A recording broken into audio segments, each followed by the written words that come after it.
nous faut un chef d'État performatif, il nous faut un chef d'État qui ait compris, comme le général de Gaulle, que on ne peut pas diluer la France dans une Europe post-nationale. Et je ne vais pas dire qu'il aurait voté non à Maastricht, mais ça me paraît quand même très évident.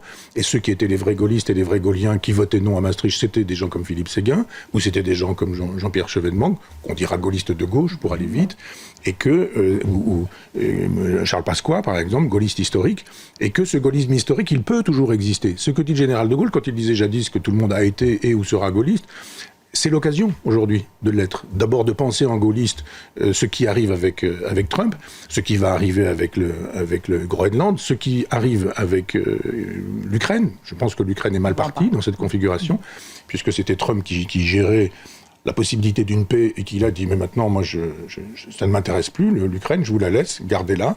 Taïwan, c'est la même chose. Il y a un moment donné où, quand on habitera Taïwan, ce sera problématique d'y habiter.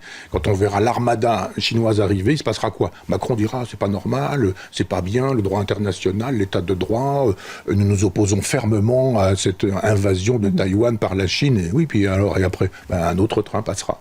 Le général de Gaulle, c'est quelqu'un qui disait, l'État est incarné. Il y a plus de 1000 ans d'État français, et il y a une tradition de la culture française qui est ancienne. Je l'incarne, moi, général de Gaulle, et puis je fais un certain nombre de choses. Et là, vous êtes à ce moment-là crédible. Simplement, quand vous avez un Poutine, un Trump et puis un Xi Jinping, un Macron à côté, ça pèse pas lourd. Je pose aussi la question, je ne vois pas quel homme ou femme politique, droite et gauche confondus, serait susceptible, dans ce marigot de caïmans, d'alligators, de crocodiles, de grands fauves, d'être crédible. Je rappelle ce geste terrible de Trump qui balaye d'hypothétiques... poussière sur l'épaule d'Emmanuel Macron. Oui.